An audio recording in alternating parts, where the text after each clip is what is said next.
Is it your first time putting a blanket on a horse or buying a blanket for your horse? Well, if that's the case, this video today is all about blanketing your horse in the winter. Here are the different parts of a winter blanket for your horse. The straps that you find at the front of the blanket, these are the chest straps that will secure across the chest of the horse. Next are the belly straps. So these straps go under the horse's belly and secure to the other side of the blanket. So on this blanket, they look a little different compared to this blanket, where it's just a different design. Any strap that goes under the belly of the horse is the belly strap. A good way to indicate the back end of the blanket is there will be a tail flap in the back that goes over the horse's tail. And then down from there, you have the leg straps in the back. So these long elastic straps that go through the horse's legs are the leg straps. And then you should also have a hook on the back end of the blanket where you are going to hook the leg straps as well. And just depending on the type of blanket you're using will determine if you have a neck cover. So here I had folded my neck cover back so it wasn't so weird looking, but a neck cover will just look like that on the blanket, but not every blanket has that.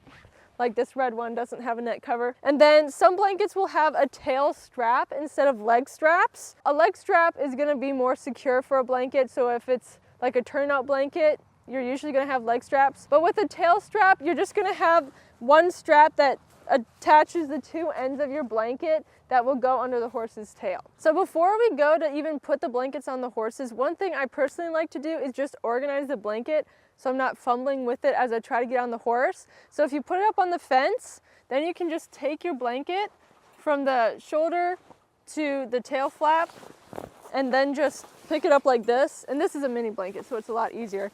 But then I know exactly when it goes over my horse, I know exactly where everything is. So I like to do that before I put the blankets on the horses. So I'm just gonna take it and scrunch it so I can put it over the horse, but also so I know that I have what's gonna go over my horse's withers and what's gonna go over my horse's tail. So now that I have my blanket organized, all I'm gonna do is just throw it over my horse's withers to start with. So let me do that.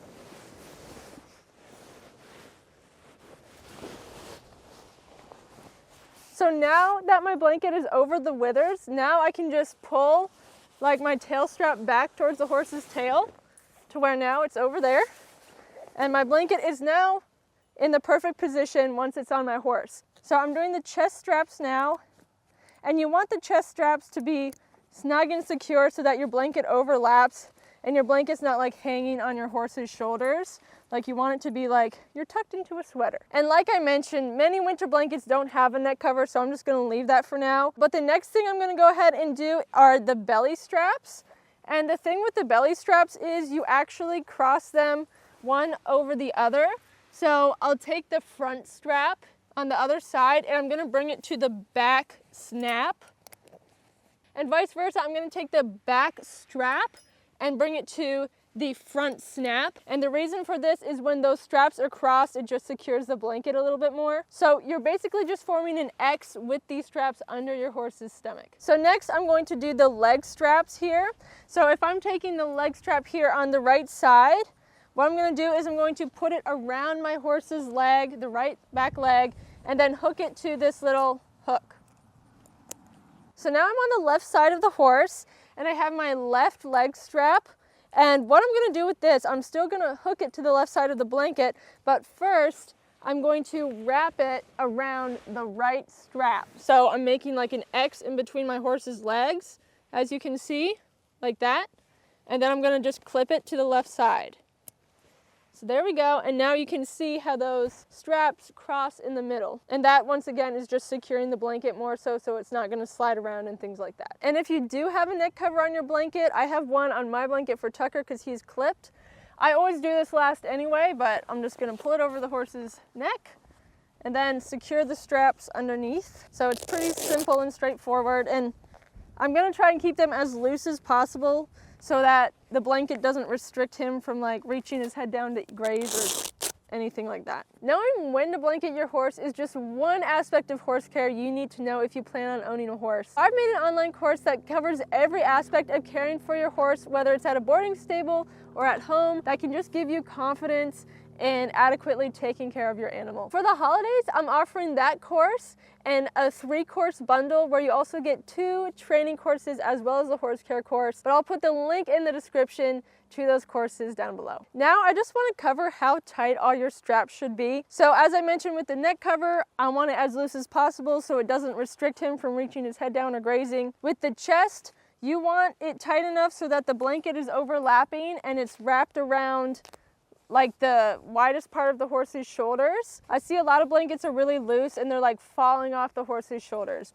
But I want that nice and snug because if that's loose, the blanket is going to shift around. Then with the belly straps, people seem to have a hard time figuring out how loose these should be. So a good rule of thumb is I don't want them so loose to where they're like hanging down low and the horse could get its leg caught in the strap. But I want them loose enough that they're not like gripping the horse's stomach uncomfortably.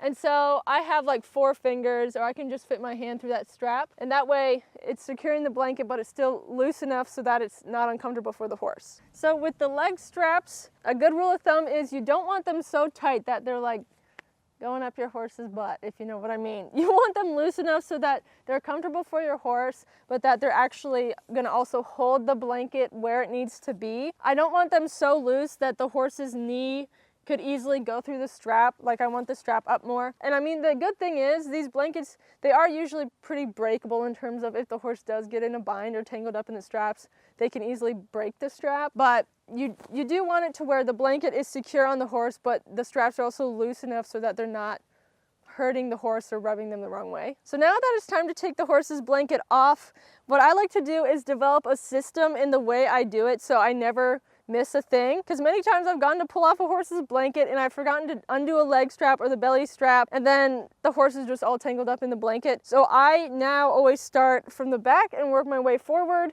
and that way I don't forget anything. So I'll undo the leg straps first, and then the belly straps, and then since I have a neck cover, I'm going to undo the neck cover. There we go. And then I'll undo the chest. And I will say Tucker is a little silly about getting his blanket off because he gets shocked when I take it off, like the electricity. And so he tends to kind of scurry away. What you should do to make it as easy as possible on your horse and to keep from like pulling and rubbing the blanket across their back when you take it off is I always try to take it off and like pull towards the hind end. So that way I'm not dragging the blanket across the horse's back, but I'm more so dragging it off the back of them. So I'm gonna go back, and Tucker's gonna probably shoot forward here. But I'll go off the back. If you need to order a winter blanket for your horse, you first need to measure them correctly. And so I'm gonna measure Yoshi and show you all how to do it. And usually you're gonna need 2 people to do this, but I can probably do him by myself since he's so tiny. So the first thing you need is a measuring tape, like a flexible measuring tape, so I'm going to use this one. So you're getting 1 measurement from the base of your horse's chest to their tail, but you have to draw a specific line on your horse to get the right measurement. So I'm at the base of his chest, kind of starting right in the middle, and I'm positioned to where I can then bring the tape over the widest part of his shoulder, because that's what I'm going to have to measure from. So I'm going to go over the widest part of his shoulder, and then the widest part of his hind end. And then I'm going to stop at like the hair of his tail. Let me see what I'm at. I'm right at 47. So he's 47 inches for his blanket. So when I go to purchase a blanket, I'll look for one that says 47. So even though he measured at 47 inches and that's the type of blanket I would buy for him, if you're lucky enough to get given a blanket, or maybe you already have one you can use, I would say you kind of have a wiggle room of like 1 to 2 inches, but you just need to be aware of how it fits your horse and whether it will be comfortable for them or not. It's pretty controversial in the horse world, and there's always this big argument about whether you should actually blanket your horses or not. My personal opinion is some horses can be fine living without a winter blanket, while some horses won't be fine living without a winter blanket. It just depends on the horse. I had one horse that would shiver if it was 40 degrees. We always put a blanket on her just to give her a little bit extra protection against the cold and the wet. Tucker here, on the other hand, he's lived out in sub-zero weather, ice storms, snowstorms, and he has never had a problem, and he doesn't even grow the thickest coat. The reason I put a blanket on him now is because I clip him in the winter, so I just want to give him a little bit more comfort